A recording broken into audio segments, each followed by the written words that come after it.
Bismillahirrahmanirrahim. Wih, tunggu. Slide keberapa saya baca ini? Nanti habis saya. Satu orang ini 2 slide. Karena ada 10 slide toh. Jadi satu orang Oh ya. 2 slide dibaca. Oke. Sip. Ya. Bismillahirrahmanirrahim. Assalamualaikum warahmatullahi wabarakatuh. Waalaikumsalam warahmatullahi wabarakatuh.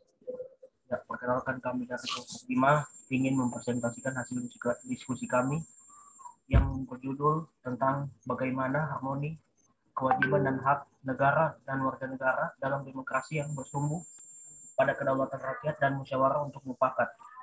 Terlebih dahulu, saya akan memperkenalkan anggota dari kelompok 5. Yang pertama ada saya sendiri, Muhammad Rizky Putra, nomor stambuk 20181. Kemudian yang kedua ada Fikra Marabil, nomor stambuk 20 213. Kemudian yang ketiga ada Nurul Umi Sagida, nomor stambuk 20087. Keempat ada Iwayan Dewi Stefani, nomor stambuk 20021. Kemudian yang terakhir ada Rita Lambino, nomor stambuk 20184. Next. Hak dan kewajiban secara umum. Hak dan kewajiban merupakan suatu hal yang terikat satu sama lain, sehingga dalam praktik harus dijalankan dengan seimbang. Hak merupakan segala sesuatu yang pantas dan mutlak untuk didapatkan individu sebagai anggota warga negara sejak masih berada dalam kandungan. Kewajiban merupakan suatu keharusan atau kewajiban bagi individu dalam melaksanakan peran sebagai anggota warga negara guna mendapat pengakuan akan hak yang sesuai dengan pelaksanaan kewajiban tersebut. Ya, untuk slide selanjutnya akan dilanjutkan oleh Fikram Ramil. Kepada Fikram Ramil, dipersilakan. Ya, terima kasih. Saya akan melanjutkan materi tentang apa materi? Astaga. Lanjut.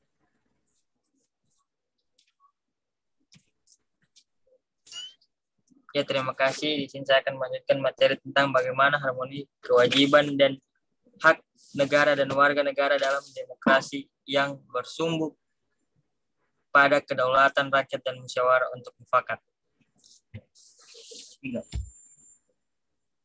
Yang pertama, konsep dan urgensi harmonis kewajiban dan hak negara dan warga negara. Kedua, perlunya harmoni kewajiban dan hak negara dan warga negara Indonesia. Ketiga, sumber historis sosiologis politik tentang harmoni kewajiban dan hak negara dan warga negara Indonesia. 4. Membangun argumen tentang dinamika dan tantangan harmoni kewajiban dan hak negara dan warga negara.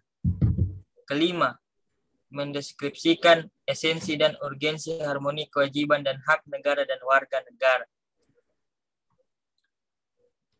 Kemudian, adapun konsep dan urgensi harmoni kewajiban dan hak negara dan warga negara ialah sejak perjuangan yang bersifat kedaerahan, dilanjutkan perjuangan menggunakan organisasi modern, dan akhirnya perang kemerdekaan memungkinkan kita sekarang ini lebih paham akan budaya hak daripada kewajiban. Akibatnya, tumbuhlah mentalitas yang gemar menuntut hak dan jika perlu dilakukan dengan berbagai cara termasuk dengan kekerasan. Akan tetapi ketika dituntut untuk menunaikan kewajiban, maka tidak mau. Dalam sosiologi, konsep ini dikenal dengan istilah strong sense of entitlement. Ya, kemudian selanjutnya akan dilanjutkan oleh teman saya. Ya, kemudian akan dilanjutkan oleh Nurul Umi Sagida. Kepada Nurul Umi, dipersilakan untuk membaca slide selanjutnya.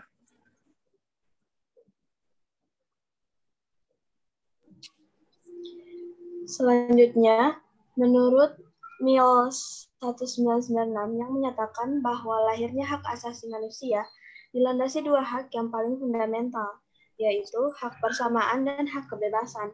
Hak kebebasan seseorang menurutnya tidak boleh dipergunakan untuk memanipulasi hak orang lain demi kepentingannya sendiri.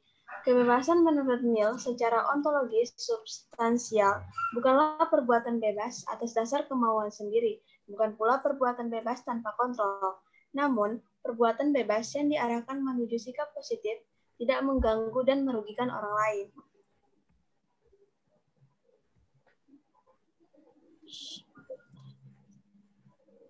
Ya, lanjut. Umi. Lanjut. Iya, lanjut. Mas, lanjut. Perlunya harmoni kewajiban dan hak negara dan warga negara Indonesia. Untuk mencapai keseimbangan antara hak dan kewajiban, dengan cara mengetahui posisi diri kita sendiri sebagai seorang warga negara, harus tahu hak dan kewajibannya, seperti yang sudah tercantum dalam hukum dan aturan-aturan yang berlaku. Jika hak dan kewajiban seimbang dan terpenuhi, maka kehidupan masyarakat akan aman sejahtera. Hak dan kewajiban di Indonesia ini tidak akan pernah seimbang apabila masyarakat tidak bergerak untuk merubahnya. Oleh karena itu, diperlukannya harmoni, kewajiban, dan hak negara dan warga negara agar terciptanya kehidupan bernegara yang harmonis dan berkesinambungan antara kepentingan rakyat dalam pemenuhan hak dan kewajibannya oleh negara. Ya, untuk selanjutnya akan dibacakan oleh Iwandeo Stefani. Kepada Iwandeo, dipersilakan. Terima kasih. Bagian selanjutnya adalah sumber historis, sosiologis, politik tentang harmoni, kewajiban, dan hak negara dan warga negara Indonesia. 1. Sumber historis. Secara historis, perjuangan menegakkan hak asasi manusia terjadi di dunia barat, Eropa, adalah John Locke, seorang filsuf Inggris pada abad ke-17 yang pertama kali merumuskan adanya hak alamiah, nature rights, yang melekat pada setiap diri manusia, yaitu hak atas hidup, hak kebebasan, dan hak milik. Coba Anda pelajari lebih jauh ihwal kontribusi John Locke terhadap perkembangan demokrasi dan hak asasi manusia. Perkembangan selanjutnya ditandai dengan adanya 3 peristiwa penting di dunia barat, yaitu A. Magna Carta 1215, B. Revolusi Amerika 1276, C. Revolusi Prancis 1789. Next. 2. Sumber sosiologis. Munculnya karakter buruk yang ditandai kondisi kehidupan sosial budaya kita yang berubah sedemikian drastis dan fantastis. Bangsa yang sebelumnya dikenal penyabar, ramah, penuh sopan santun, dan pandai berbahasa basi, sengkoyong-koyong, menjadi pemarah, suka mencaci, pendendam, perang antar kampung dan suku, dengan tingkat kekejaman yang sangat biadab, bahkan yang lebih tragis. 3. Sumber politik. Sumber politik yang mendasari dinamika kewajiban dan hak negara dan warga negara Indonesia adalah proses dan hasil perubahan UUD NRI 1945 yang terjadi pada era reformasi. Pada awal era reformasi atau pertengahan 1998, muncul berbagai tuntutan reformasi di masyarakat. Tuntutan tersebut disampaikan oleh berbagai komponen bangsa, terutama oleh mahasiswa dan pemuda. Beberapa tuntutan reformasi itu adalah A. Mengamandemen UUD NRI 1945. B. Menghapus doktrin dan dui fungsi Angkatan Bersenjata Republik Indonesia atau ABRI. C. Menegakkan supremasi hukum, penghormatan hak asasi manusia atau HAM, serta pemberantasan korupsi, kolusi, dan nepotisme atau KKN. D. Melakukan desentralisasi dan hubungan yang adil antara pusat dan daerah atau otonomi daerah. E. Mewujudkan kebebasan pers. F. Mewujudkan kehidupan berdemokrasi. Next. Ya, untuk selanjutnya akan dibacakan oleh teman saya atas nama Rizal Abidol. Kepada Rizal dipersilakan untuk membaca slide selanjutnya.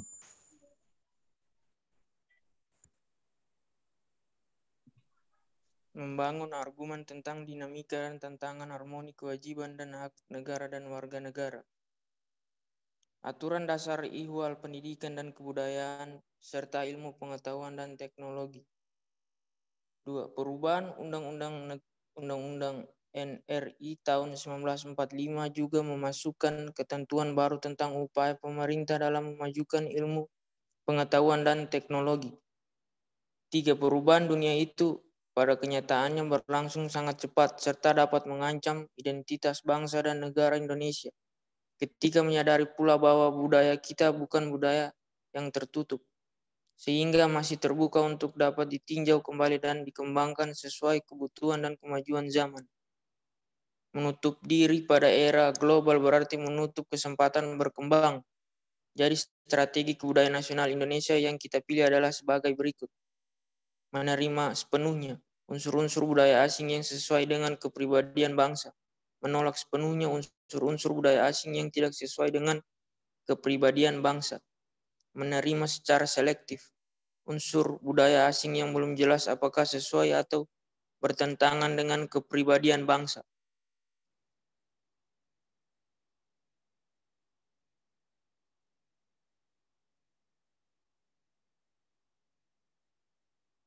Undang-Undang NRI tahun 1945 tidak hanya memuat aturan dasar ihwal, kewajiban dan hak negara, melainkan juga kewajiban dan hak warga negara.